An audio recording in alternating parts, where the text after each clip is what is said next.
as indigenes of the 5 southeast states pursue their quest for the emergence of a Nigerian president of Igbo origin in 2023.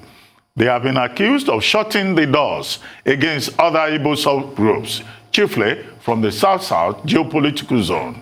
According to indigenes of Anioma, Ikwere, Eche, Ibani, Ukwane, and Ekastok, they share the same socio-cultural systems, language, and ancestry with their brethren in the 5 southeast states.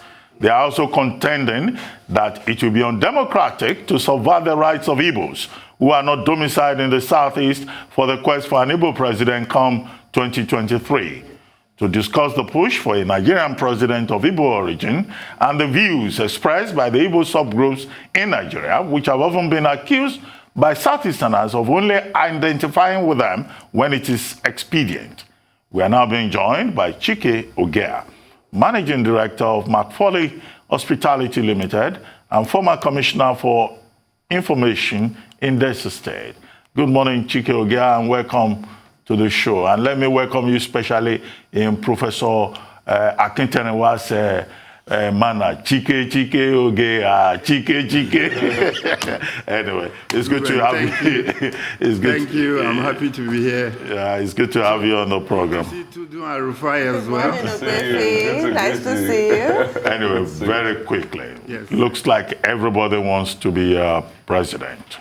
And you are from the Anioma Oshimili side of the River Niger. And you know, we hear that people who are not mainstream Igbos, the Igbos in Delta, the Igbos in rivers, they are also saying, look, if there's going to be the zoning of the presidency of Nigeria to, you know, the southeast, then those who pay the price as, well, permit me to use the word, Igbo subgroups, you know, are also good enough to represent Igbos. But the dilemma here is that people from all the other ethnic groups that we mentioned, they also belong to the South-South. They are not mainstream Igbos. So why is this, you know, a big issue about we are also Igbos? You know, because if the thing goes to Igbo land, we too are part of the Igbos. And if so, who are your favorite candidates, possible candidates from the marginal Igbo groups? Fine, Ruben. Thank you for having me once again. You made a comment which resonated with me, and that is one of the main reasons why I'm here this morning. You talked about mainstream Igbo. What is that? I don't think there's anything called mainstream Igbo. Because, you see, if we go back a little bit in history, even from the coup that brought that truncated Nigerians' democracy, as far as I'm concerned, and put us in the quandary we seem to be in 1966. One of the major participants was a young man called, he was a major, Nzogu. He's from Okpanam. Okpanam is just 2 minutes away from Asaba. It's more or less the same place as Asaba, which makes him an Oshimili Igbo person. From that axis, the Anyocha Oshimili area, we speak exactly the same kind of, when I have a discussion with any brother of mine across the Niger, he understands what I'm saying. There might be little fluctuations of one word. We can say shine, they can say rine, you know, and little things like that. But in the main, it is the same dialect, it is the same language. Now, when you look at even the effort of the Biafran War, you know, and I want to talk about personal experience here, you will see that the Oshimili and Nyocha Igbos were even the ones that bore most of the brunt of that war. Both in terms of course, the Asaba massacre is known to everybody. I don't think any town, either in the southeast or anywhere in Nigeria, suffered as much as the Asaba people did, with the kind of killings and the program that went on in Asaba on that fateful day. Why was that so? If you think those people, the federal troops did not have enough intelligence to tell them that this town was solidly behind the Biafran agitation.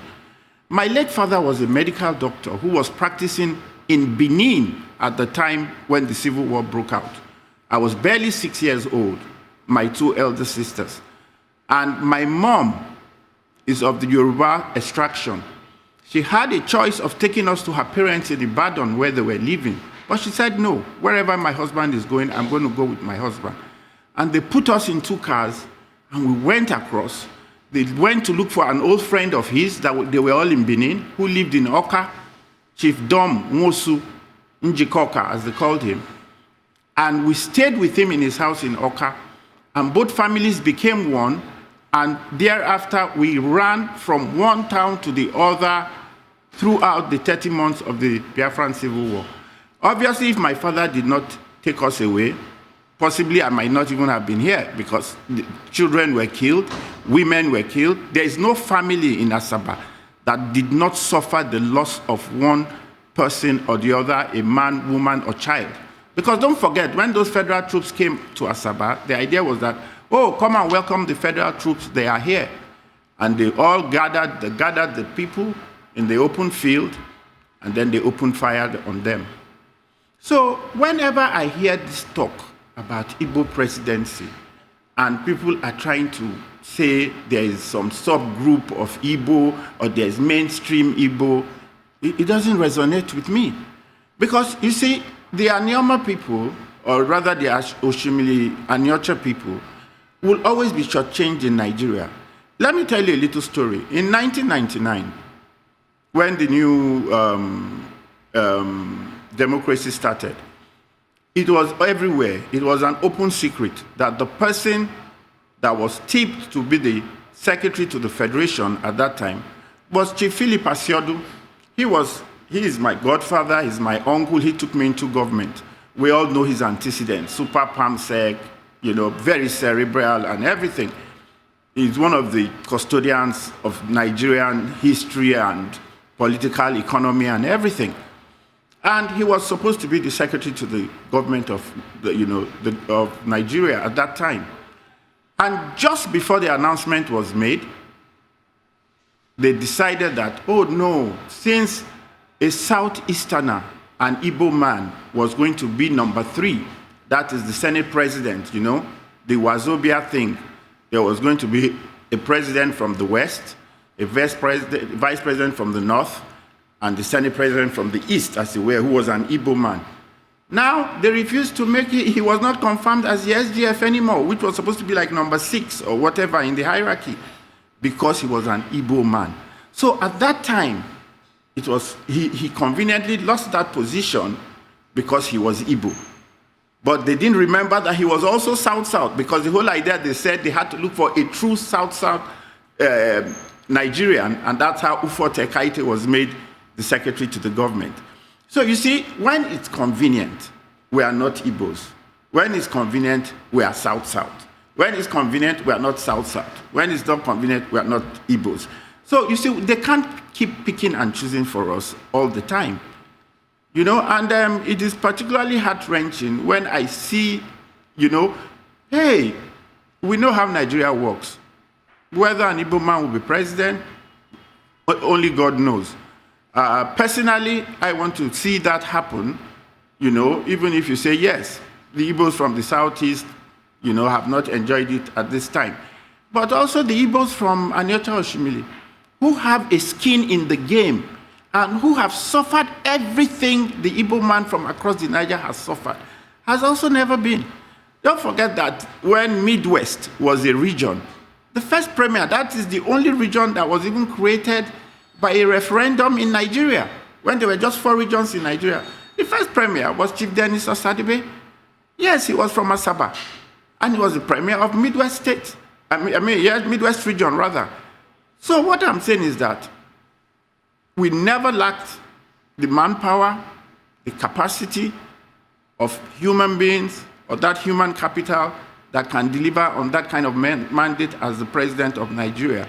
So to keep shutting the door at us, using all these, little colorations that are always brought into the matter, you are South-South now, you are not Igbo now, you are not mainstream Igbo, it just doesn't make sense to me. That is the truth. But what about those who shut the door against themselves? You have prominent politicians in this country who switch hats depending on which way the wind is blowing. They also choose to be south-south one day and, southeast the next day. I'd like you to address that. And who in Anyocha Oshimili are you thinking of? Are you also throwing your hat in the ring? Because we've had a series of guests of late using this platform to make, declarations here. I want to tell you something. I am not interested in politics at all, not even about being president of Nigeria. I've left that field because what you just said to do doesn't make sense to me as a person. We can't keep shifting the goalpost when this game is being played. And that is all that goes on in Nigeria. And that is because the polity, I keep saying, is devoid of any kind of ideology. So people just use these political platforms as platforms to try and hijack power for themselves and their friends and their families and whatever they do and all of that. So that does not interest me at all. I just want to put the record straight in terms of what it is we are doing as a country. You see, there are too many injustices in Nigeria already that we are complaining about. I, as an Igbo man, am complaining that an Igbo man has not been president. So while I'm complaining about that and feeling, a little bit shortchanged there, not because an Igbo man being president is going to make it any better for me, because you see, I'm a pan-Nigerian by my birth and by the kind of life I've lived. I'm one of the few Nigerians that can tell you, right, Tundu, that I am from every part of Nigeria. My mother is from Kogi State, a town called Ogori, but she is of Yoruba ethnic stock. So that makes her a southwesterner and also a northerner. My father is from Asaba, but he is Igbo, and that is what we are talking about here. That makes me come from the south-south as a geopolitical zone and an Igbo man. So what I'm trying to say is simple. Whatever we do, let us just be true to ourselves. Because if we keep shifting these goalposts just to favor, our own selfish interest at that time, then it will always come back to haunt us. And that is why the problem is like this. That is why the problem with political leadership in Nigeria is intractable. And that is why we must get to a point where it has to just be about meritocracy. When your father was ran for the presidency of Nigeria, who remembered where he came from? He united the whole country, and everybody voted for him. That is the kind of Nigeria we're looking forward to having. When Obasanjo was president, even his own people from Southwest did not want him, but he was made president of Nigeria by everybody else in Nigeria. Now some people even come on TV and tell us that the Igbos are constantly against themselves, which is beginning to look like, because here I am, an Igbo man, and I'm shouting that, yes, you can't keep saying to us that we are not Igbos. They say we should reach out to other ethnic groups and all of that. Even other ethnic groups, nobody, that is one of the biggest lies they keep selling in Nigeria. No ethnic group is heterogeneous in its thinking and all of that. In fact, most politicians, I can assure you, if you look at the political trajectory of Nigeria, their greatest traducers have always been the ones from their villages, from their towns, and from their states. It's not even the ones from other places. So what are we saying? Okay, you meant homogeneous in their thinking, not heterogeneous, I guess. Yeah. I mean, just like the argument that the North have had a lot of Nigerian presidents, yet the North still remains very poor and very, very devoid of development. Let me use that word. But I want to talk about that point you raised, because everybody says that. We had Kashim here, Alhaji Kashim here, in the course of the week, I think. He said the same thing, that the Igbos don't reach out, they're not doing deals. I even remember of blessed memories, of blessed memory, I should say, Issa Funtua was here too, and he said the same. They're not going. I can't hear you well. Can you hear me? Better now. Good. I said we had Alhaji Kashim here. It said the same thing, that the Igbos don't reach out. Okay. Secondly, I remember Issa Funtua of blessed memory said the same thing while he was here. I think the last interview he granted before he passed was on Arise. I think it was January, maybe last year or thereabout. He said the same thing. No, you're not reaching out to do deals. How best can you do that deal? How best can you reach out? Can an average Igbo man reach out and do that deal across other parts of the country? Well, Alhaji Kashim is my personal friend. I know him very well. And he is, even by virtue of his own upbringing and the life he's led, he's what you can call a pan-Nigerian. He went to King's College, so he has friends. He's just like the former Emir of Kano, These are, as young men, they were in Lagos and all of that, maybe the Yaraduas as well, when their father was the Minister of Lagos Affairs and all of that. So there are a lot of cosmopolitan northerners everywhere. Same thing with Igbo people, and same thing with Yoruba people. And same thing with every other ethnic group, whether it's Shekiri, whether Urubo, whether, they're all like that. So when anybody comes and says the Igbos are not reaching out, it cannot be true. You see, there are different kinds of Igbo people, there are different kinds of Yoruba people, there are different kinds of northerners and all of that. So if you have an Igbo man who obviously, just like Babangida said, you must have a friend everywhere, that is insular in his own upbringing, and he wasn't privileged by the schools he went to mix early in life with people from other parts of Nigeria. It will come up that way. But I can assure you that for every Yoruba man or every northerner that comes up with a cosmopolitan Nigerian candidate that can reach out to all of Nigeria, there will always be an Igbo man that can do that as well. It's about getting the right person that will also fit that bill. Although right now in Nigeria, if you ask me, and that's why I'm thinking that once we can get over this hurdle of ethnicity, maybe that is why it's important that an Igbo person, should be the next president. And after that, maybe then that way we know that everybody, it has satisfied the whole country.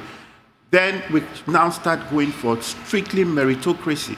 Because the problems and the challenges confronting Nigeria now are much beyond this idea of where you come from or where you don't come from.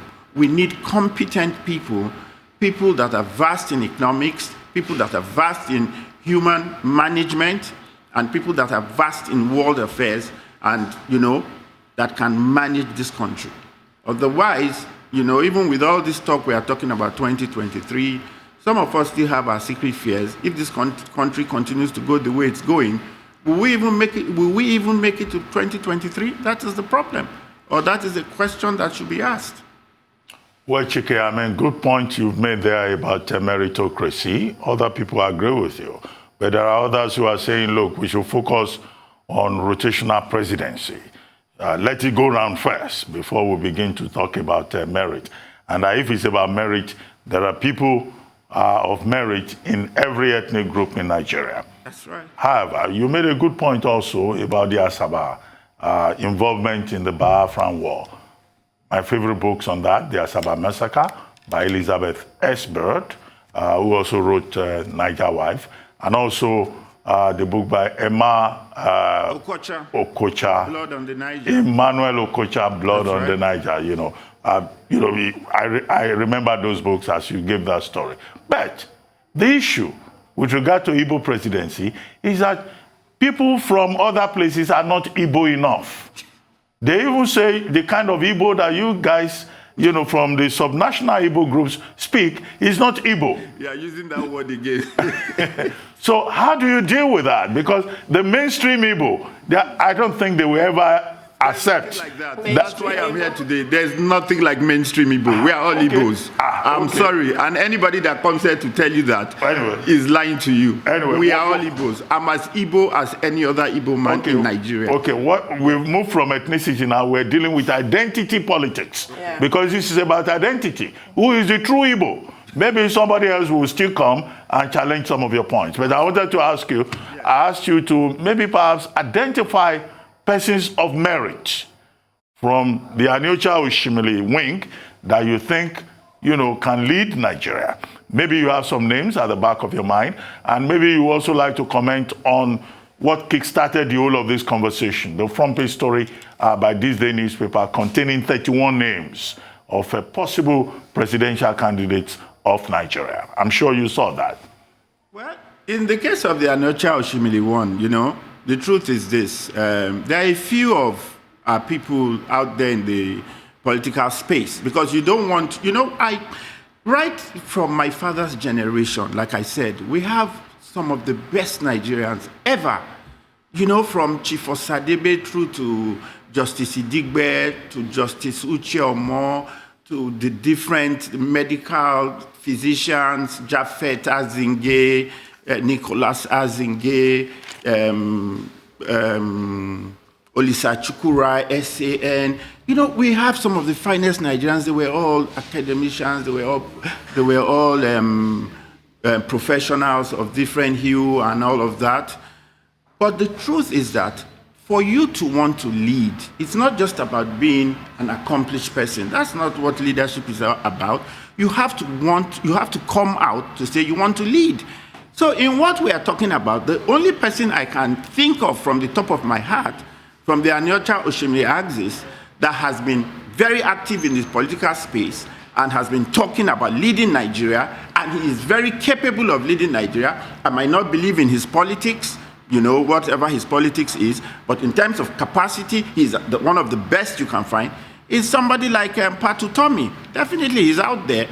But you see, there are so many others I know, so many other young men of that kind of age group of between maybe 65 to 55 that I know that are from that axis, but none of them have ever come out to say they want to lead. So calling their names and all of that would just be an exercise in futility.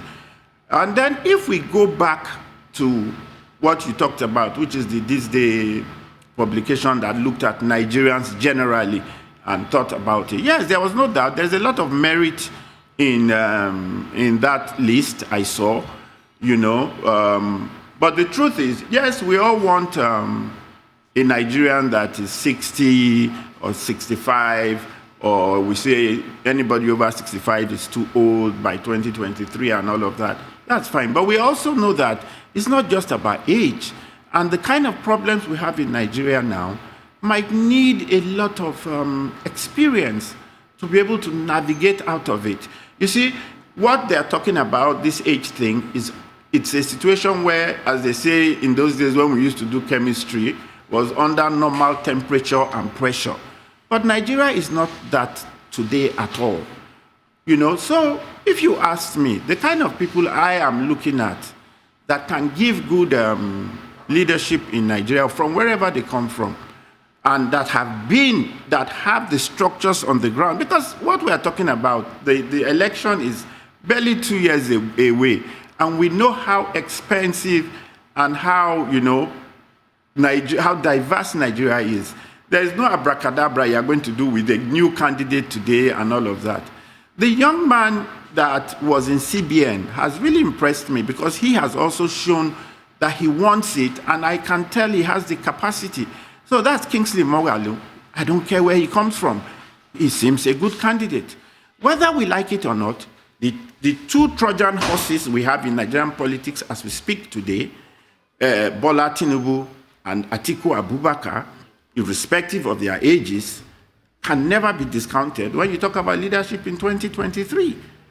So that's the kind of thing we should look at. Yes, there are young, upcoming talent here and there. My very good friend, Tunde Fashola, any day, with the kind of experiences. This is somebody I'm sure who never thought about going into government for one day. But see what he has made out of, you know, his time in governance. Chike, I'm your friend. You know? You have not mentioned my name. Of course. You have not mentioned my name. There is Rotimi Amechi, who's also gotten a lot of experience from being in politics as well. So we have a lot of people. He's also denied being Igbo. Sorry? He who has also denied being Igbo. Who has denied being Igbo? Yes. Who? Rotimi Amechi. Okay, you see what I mean? So Sometimes, you see what I'm sometimes trying he'll tell you, I'm proudly Ikwere, I'm not Igbo. Sometimes I'm Igbo. Fantastic. But my question here is, but I have a question, Ogwefi. Okay. My question is two. Firstly, what would you say to those who will argue that Goodluck Ebele Jonathan, because that Ebele was stressed, has already filled that space for the South-South Igbos, so that you don't need a turn now? And also, would you, disqualify Igbos in the north, for example, because you have Igbos from Benue, you have Igbos from Kogi State. If they decide to throw their hats in the ring, would they be, considered to be candidates of Igbo extraction or northern candidates? Okay, let's start with quickly the Rotimi Amechi thing. Funny enough, as much as I hear and I think I'm in tune with public discourse, I've never heard that Rotimi said that about himself. That's news to me. But again, that tells you about this story. Maybe the Ikweres, I'm not from Ikwere, and maybe they don't consider themselves Igbos. I'm from Asaba, and I know I'm an Igbo man. Okay, so that's it. Now, Igbos from anywhere, that is the argument I'm putting forward today, are Igbos as far as I'm concerned, provided they share that same affinity, they share the same language, the same cultural affinity, and all the things that bind ethnic tribes, as a heterogeneous whole. So I don't care whether you're from Igala Igbo, as they call them, from Kogi, or wherever, an Igbo man is an Igbo man. That is my feeling. Then you also asked a third question, which I've lost track of now. I don't know if you can remind me, please. What would you say to candidates from Kogi or Benue who are also of Igbo extraction throwing their hats in the ring? Would they be considered? So that was the third question. Yes, I've answered that, but there was something else you asked. That was even the main thrust of this question, but I just wanted to answer the two ancillary ones. Well, good luck, Jonathan. Good luck, Ebele Jonathan. Aha, that's right. Thank you. Now, you see, again, this is another of the lies Nigeria tell. Jonathan, we all know, is an Ijaw man. An Ijaw man can never be an Igbo man. Okay, look at the case of Rotimi Amechi. Rotimi, I am made to understand, maybe it might be a different, maybe the facts might not be correct, was given that name Rotimi, which really is a Yoruba name, because his father was a great admirer of the great Chief Rotimi Williams. Now, how Ebele came to get the name Ebele, an Ijaw man, I don't know. So the fact that his name is Ebele cannot make Jonathan, good luck Jonathan, an Igbo man. Well, that is my submission. Just to add a footnote, Rotimi Amechi's middle name is Chibuike. That's right. Rotimi Chibuike Amechi.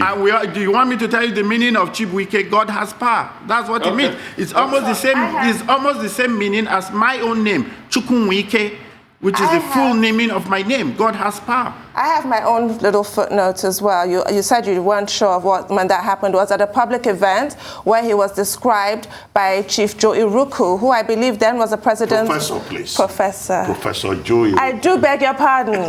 Professor. So this is how he corrected him as well. So that gentleman referred to him as a promising or prestigious Igbo son. And he said, no, I'm Ikwere in public when he was governor of River State. So that's where that was from. Okay.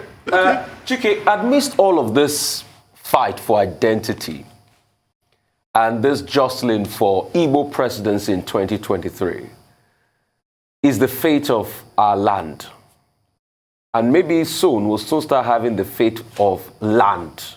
Whose land? Whose land is it?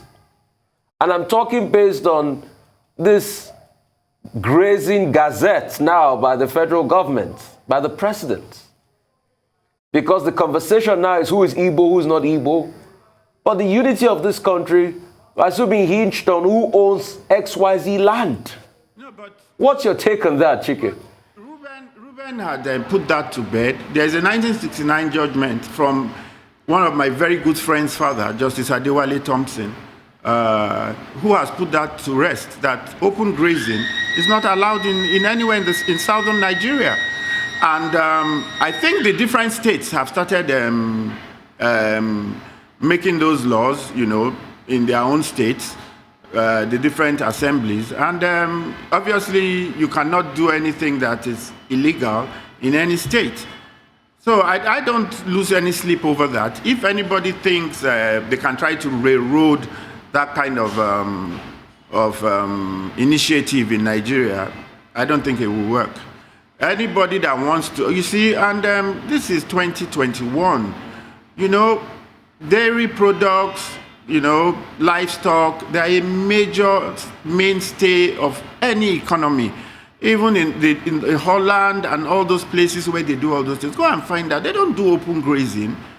All we need to do now is to have those reserves and find a methodical way.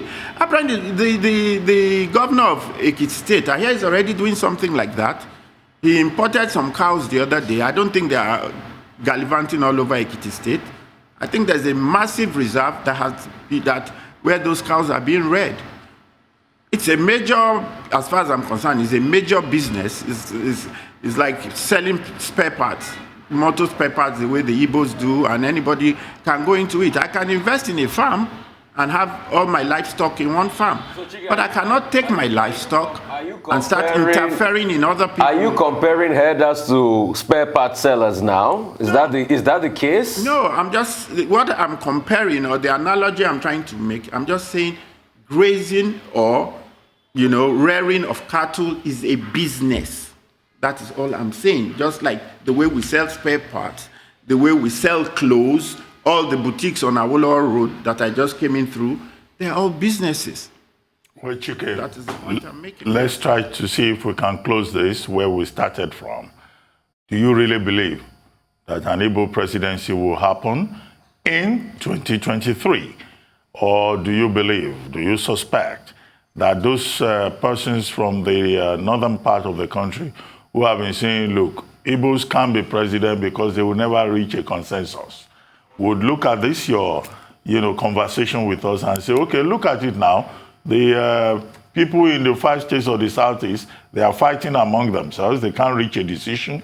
People across the Niger are also saying, oh, we fought the Civil War. Well, it's only today I've heard that there are even Igbos in Kogi who are indigenous to Kogi and to some other places. Do you think they will feel vindicated and say, this is exactly what the likes of, Alhaji Yusuf Funtua were saying? No, you see, this again is what I have a problem with. Why do they ask from the Igbos what they didn't ask from any other ethnic group? I said it earlier on in a submission I made, that Obasanjo was president of Nigeria without the Yoruba vote. So obviously, the Yorubas did not sit down and decide that Obasanjo should be their candidate. And yet he won. So talk to me about the Igbos reaching out. And that is what they should do. Forget what they do internally. Forget what we are doing. Like what is happening even with what I'm saying now. Because it seems like they want to exclude us. So we can sort all that in-house. Don't forget that. They have all kinds of organs that I'm sure there's the Ohanese in the Igbo, of which Delta Igbos or these Anyocha Oshimili people have played very pivotal roles. We've had the late Ambassador Wechwe, we've had the late Achuzea, who was one of Ojuku's major generals, They all played roles in Ohanese. So when the time comes, I don't think that is a problem. Nigeria should not ask of the Igbos what they do not ask of other tribes. That is all I'm saying. Okay, thank you very much. And on the question raised by Tondo, when she was asking about Ebele in the middle name of President Goodluck Jonathan, the Igbos, they also have a name called Ebelemi, okay, So maybe is it possible? It's possible. You should tell us. Ebele is a shortened form of Ebelemi. Anyway, thank you very much, Chike Ogeah, for joining us.